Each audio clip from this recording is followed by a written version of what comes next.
Good morning, students. In this lecture, we have to study units of energy and work and some problems based on PV type of work. First, we have to see units of energy and work. The unit used for energy is joule. Unit of energy is joule. 1 joule is equal to 1 kilogram meter square per second square. The relation between joule and pascal is 1 joule is equal to 1 pascal meter cube, and 1 pascal is equal to 1 kilogram per meter per second square.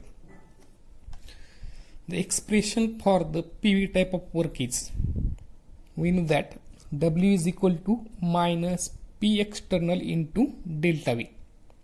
If the unit of pressure is bar, if unit of pressure is bar and unit of volume change, that is delta V, is decimeter cube, then unit of work is, we have to calculate the unit of work. Pressure has unit bar and delta V has decimeter cube. Therefore, work has unit of bar decimeter cube or decimeter cube bar. Then 1 bar is equal to 10 raised to 5 Pascal. We know that 1 Pascal is equal to 1 kilogram per meter per second square. Therefore, 1 bar is equal to 10 raised to 5 as it is, and for Pascal, 1 Pascal is equal to 1 kilogram per meter per second square. Then W is equal to minus Px into delta V. For the pressure, unit has bar, and for the volume, unit has decimeter cube. Here we have to calculate the unit of W. 1 decimeter cube bar is equal to decimeter cube as it is, and 1 bar is equal to, from here, 1 bar is equal to 10 raised to 5 kilogram per meter per second square. Again, we know that 1 decimeter cube is equal to 10 raised to minus 3 meter cube. Means we have to convert this decimeter cube into meter cube. Decimeter cube into meter cube. Therefore, 1 decimeter cube is equal to 10 raised to minus 3 meter cube. That is 10 raised to minus 3 meter cube and 10 raised to 5 kilogram per meter square per second square as it is. 10 raised to 3 and 10 raised to 5 remaining 10 raised to 2, and from meter cube and per meter square remains, and per second square as it is. Therefore, 1 decimeter cube bar is equal to 10 raised to 2 kilogram meter square per second square. 10 raised to 2 means 100 kilogram meter square per second square. Again, we know that 1 kilogram meter square per second square is equal to 1 joule. From here, 1 kilogram meter square per second square is equal to 1 joule. Therefore, 1 kilogram meter square per second square is equal to joule. Hence, 1 decimeter cube bar is equal to 100 joule. Therefore, we have to use 2 units for the work. One is the decimeter cube bar and another is the joule. And relation between decimeter cube bar and joule is 1 decimeter cube bar is equal to 100 joule. Understand? Next, problems based on PV work or PV type of work. First problem. 3 moles of ideal gas are expanded isothermally from 15 decimeter cube to 20 decimeter cube at constant external pressure of 1.2 bar. Estimate or calculate the amount of work done in decimeter cube bar and joule. In this problem, we have to calculate the work in 2 units, that is joule and decimeter cube bar. For the problem, first we have to write down the given data. For this problem, N is equal to 3 moles, but this is not important. Number of moles is not important in this problem. Pressure is equal to 1.2 bar and volume, that is V1 and V2. Here expansion takes place from 15 decimeter cube to 20 decimeter cube. Therefore initial volume is 15 and final volume is 20 decimeter cube. कुठल्याही problem मध्ये आपल्याला given data महत्वाचा आहे. मग ह्या problem मध्ये काय सांगितले, 3 मोल गॅस आहे, त्याचं काय होतं एक्सपान्शन म्हणजे पिस्टन वरती जाते. एक्सपान्शन कसं होतं आयसोथर्मली. कुठून होतंय म्हणजे सुरुवातीचं व्हॉल्यूम काय 15 डेसिमीटर क्यूब आणि फायनल व्हॉल्यूम काय 20 डेसिमीटर क्यूब. म्हणजे 15 डेसिमीटर क्यूब व्हॉल्यूमचं काय होते 20 डेसिमीटर क्यूब होते. याचा अर्थ इनिशियल व्हॉल्यूम काय V1 is equal to 15 decimetre cube, V2 is equal to 20 decimetre cube. Pressure दिलंय, प्रेशर किती आहे 1.2 बार आणि आपल्याला वर काढायचं आहे ते 2 युनिटमध्ये डेसिमीटर क्यूब बारमध्ये आणि जूलमध्ये. Given data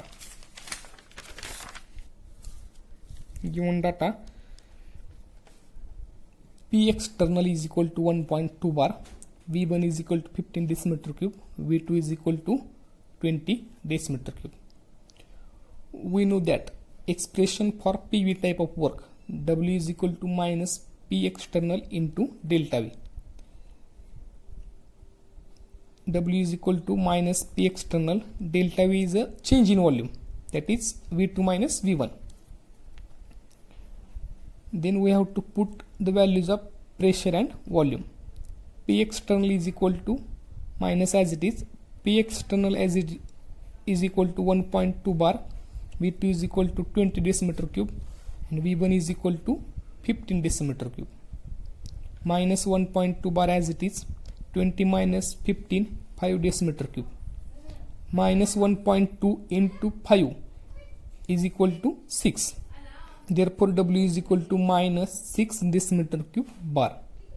Then we know that 1 decimeter cube bar is equal to 100 joule. Therefore minus 6 for the decimeter cube bar 100 joule. Therefore W is equal to minus 600 joule. आपल्याला वर्क कॅल्क्युलेट करायचं pressure volume type of work. त्यासाठी W is equal to minus P external into delta V formula आहे. Delta V is equal to V2 minus V1. प्रेशरची volume 1.2 bar minus as it is आणि volume V2 20 आणि V1 15. V2 minus V1ची value काय ते 5 decimetre cube. Minus 1.2 into 5 किती येणार आहे मायनस 6 डेसिमीटर क्यूब बार. मग 1 decimetre cube bar is equal to 100 joule आहे. त्याच्यामुळे काय येणार आहे हे minus 6 as it is 1 decimetre cube बारसाठी 100 जूल म्हणजे W is equal to minus 600 joule. म्हणजे 2 युनिटचा आन्सर काय असेल जूलमध्ये W is equal to minus 600 joule आणि डेसिमीटर क्यूब बारमध्ये W is equal to minus 6 decimetre cube bar. Understand. Next problem. 200 ml of ethylene gas and 150 ml of HCl gas were allowed to react at 1 bar pressure according to the reaction. Here reaction C2H4 gas plus HCl gas C2H5Cl gas. Calculate the pressure volume work in joule. इथं काय दिलेलं आहे तर 200 ml ethylene gas, ethylene म्हणजे C2H4 gas आणि 150 ml HCl gas हे react करायचे आहेत. किती प्रेशरला 1 बार प्रेशरला. आणि हे रिॲक्ट केल्यानंतर आपल्याला याच्यामध्ये pressure volume type of work काढायचं आहे. कशामध्ये जूलमध्ये काढायचं आहे. मग आता इथं आपल्याला तर व्हॉल्यूम दिलेलं नाही म्हणजे डायरेक्ट इनिशियल कॉम्प्रेशन आहे का एक्सपान्शन हे काय सांगितलेलं नाही. फक्त एवढं सांगितलं की रिॲक्टंटचं व्हॉल्यूम एवढं आहे आणि प्रोडक्टचं व्हॉल्यूम काय दिलेलं नाही. मग कुठल्याही केमिकल रिॲक्शनमध्ये ह्या रिॲक्शनमध्ये आपल्याला नंबर ऑफ मोल्स बघितले पाहिजे किती वापरले गेले. According to the reaction when 1 mole of C2H4 gas reacts with 1 mole of HCl gas to form only 1 mole of C2H5Cl. म्हणजे ह्या रिॲक्शनमध्ये याचा कोइफिशियंट जे आहेत प्रत्येक रिॲक्टंट आणि प्रोडक्टचे. हे कोएफिशियंट म्हणजे काय असतात, नंबर ऑफ मोल्स. इथं कोएफिशियंट किती आहेत, प्रत्येकाचं एक एक आहे. याचा अर्थ 1 मोल C2H4 गॅस 1 मोल HCl गॅससोबत रिॲक्ट झाला तर आपल्याला 1 मोल काय बनतोय, C2H5Cl बनतोय. म्हणजे नंबर ऑफ मोल्स प्रत्येकाचे किती वापरले गेलेत, एक एक वापरले गेलेत. बरोबर आहे. म्हणजे नंबर ऑफ मोल्स दोघांचे सारखे आहेत. ह्याचा अर्थ आपण ह्याचं जर व्हॉल्यूम 100 ml घेतलं तर ह्याचं पण किती घ्यायला पाहिजे, 100 ml. कारण दोघांचं मोल्स कसे आहेत, सेम आहेत. किंवा याचं व्हॉल्यूम आपण 200 ml घेतलं तर HClचं पण व्हॉल्यूम किती घ्यावं लागेल, 200च. कारण की दोघांचं पण मोल्स कसे आहेत, सेम. आणि पुढं जे C2H5Cl बनतोय तो पण किती बनणार आहे, तेवढाच बनणार आहे. कारण तिघाचे पण मोल किती आहेत, 1 1 आणि 1. म्हणजे समजा C2H4 100 ml घेतलं, HCl किती येणार आहे, 100 ml. आणि C2H5Cl पण किती बनणार आहे, 100 ml बनणार आहे. हेन्स मग आता रिॲक्शनमध्ये आपल्याला किती रिॲक्ट करायला सांगितलेलं आहे, इथिलीन गॅस 200 सांगितलेला आहे. मग जरी इथिलीन गॅस 200 सांगितला असला, लक्षात येतंय, HCl तर 150 mlच आहे, इथिलीन 200 सांगितलं आहे. पण इथिलीन 200 ml रिॲक्ट होणार नाही. किती होणार आहे, इथिलीन फक्त 150च होणार आहे. कारण नंबर ऑफ मोल्स दोघांचे सारखे आहेत. Hence 150 ml of HCl, hence 150 ml of HCl would react only with 150 ml of C2H4 to form 150 ml of C2H5. समजते. मग अशी म्हणल्याप्रमाणे प्रत्येकाची मोल एकच आहे. याचा अर्थ C2H4चं जे व्हॉल्यूम असेल तेवढंच व्हॉल्यूम कोणाचं असेल, HClचं आणि C2H5Clचं. म्हणजे प्रत्येकाचं व्हॉल्यूम कळालं आपल्याला. C2H4चं 150, HCl 150 आणि C2H5Clचं 150. परत एकदा बोलतोय, जरी इथिलीन किंवा C2H4 200 ml घेतला असला, रिॲक्ट किती होते, फक्त 150 mlच. मग आता गिवन डाटा V1. आता V1 म्हणजे काय, इनिशियल व्हॉल्यूम. आता इनिशियल व्हॉल्यूममध्ये रिॲक्टंट कोण कोण घेतलेत आपण, 2 रिॲक्टंट आहेत. 2 रिॲक्टंट कोणकोणते आहेत, तर पहिला रिॲक्टंट आहे C2H4 आणि दुसरा कुठला आहे, HCl.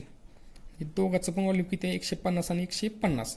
म्हणजे V1 is equal to 150 plus 150 is equal to 300 ml. 1 mlचं कन्वर्जन आपल्याला डेसिमीटर क्यूब करायचं आहे. 1 ml is equal to 1 centimeter cube is equal to 10⁻³ decimetre cube. त्याच्यामुळं V1 इज इक्वल टू 300. हे ml साठी आपल्याला काय करायचं आहे, 10⁻³ decimetre cube. Therefore V1 is equal to 0.3 decimetre cube. आणि V2 म्हणजे फायनल व्हॉल्यूम. मग आता रिॲक्शन कोणाची केलेली आपण, C2H4 आणि HClची. हे दोघांचं इनिशियल व्हॉल्यूम काय आलं, V1. आणि रिॲक्शन पूर्ण झाल्यानंतर काय बनते, C2H5Cl. याचा अर्थ C2H5Clचं व्हॉल्यूम म्हणजे काय असेल, फायनल व्हॉल्यूम. तर V2 पण किती असणार आहे, 150. V2 is equal to 150 ml. आणि 150 ml into 10⁻³ decimetre cube is equal to 0.15 decimetre cube. आणि pressure is equal to 1 bar. We know that formula for pressure volume type of work, W is equal to minus P external into delta V. W is equal to minus P external into delta V. W is equal to minus P external, delta V is equal to V2 minus V1. Pressure is equal to 1 bar. V2 is equal to 0.15 minus V1 is equal to 0.3 means 0.30. 0.30. 0.15 minus 0.30 is equal to how much? 0.15. But here sign is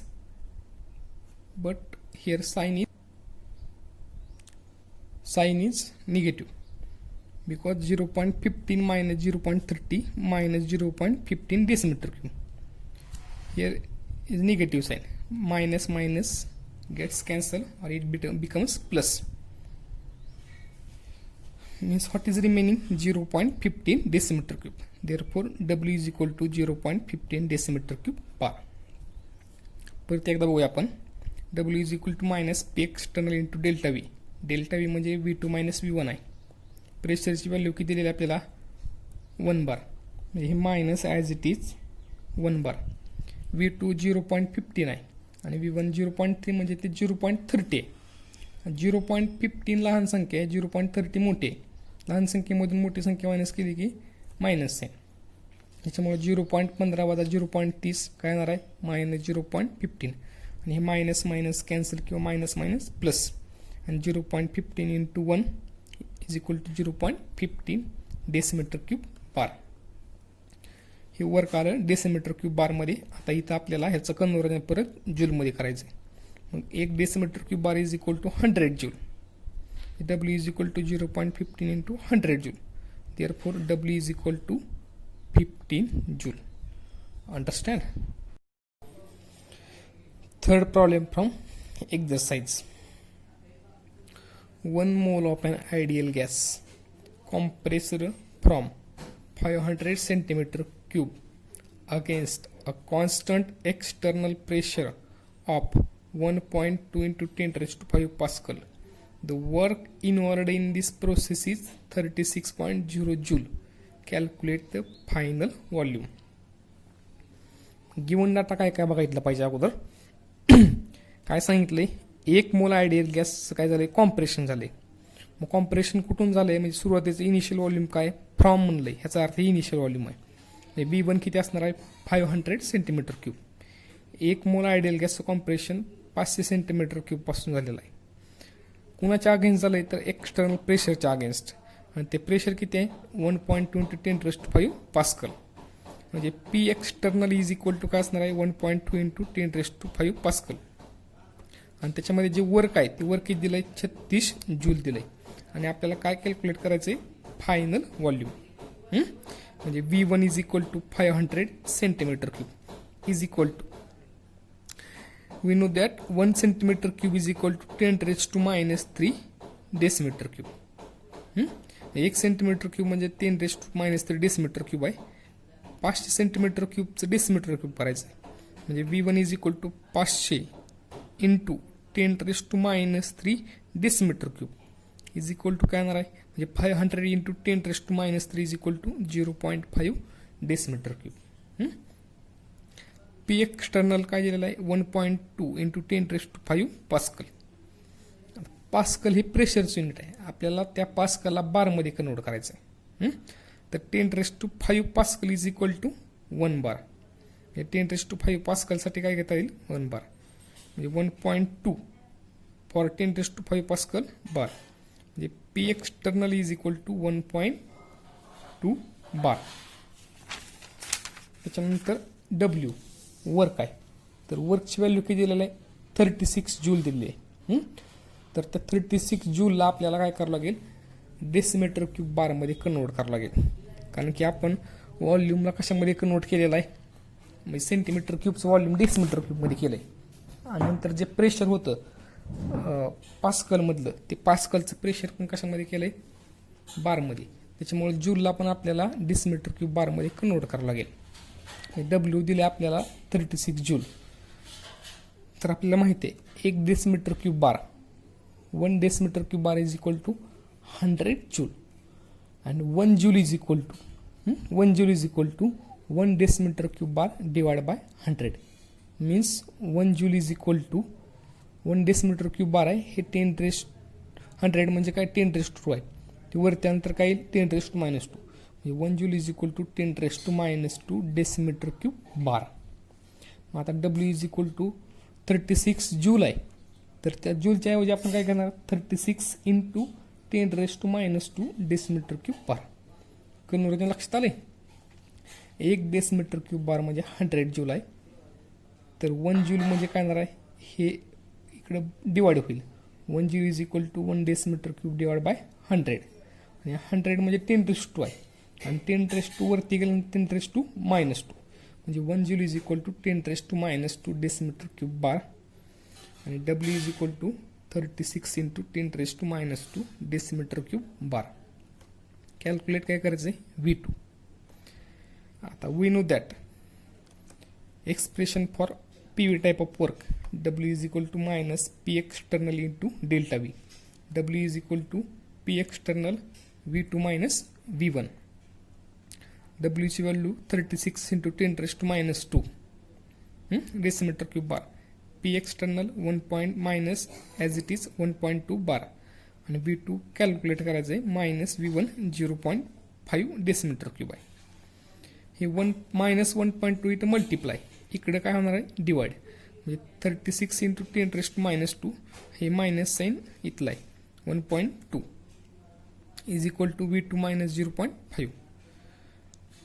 36 into 10⁻², 0.36 divide by 1.2, V2 -0.5 as it is. हे calculation काय होणार आहे -0.3 is equal to V2 -0.5. V2 is equal to -0.5 आहे, इकडे आल्यानंतर काय होईल plus, V2 is equal to plus 0.5 minus 0.3. 0.5 minus 0.3 is equal to 0.2 decimetre. 0.5 वजा 0.3 काय येणार आहे 0.2 डेसिमीटर क्यूब. म्हणजे V2 आलेला आहे 0.2 डेसिमीटर क्यूब. आता आपल्याला याला काय करायचं आहे सेंटीमीटर क्यूबमध्ये कन्वर्ट करायचं आहे.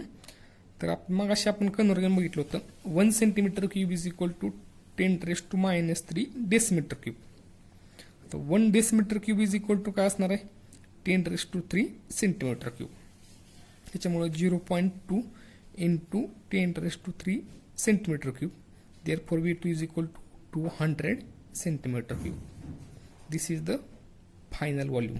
आणि इथं वर्क कोणतं झालं आहे कॉम्प्रेशनचं झालेलं आहे.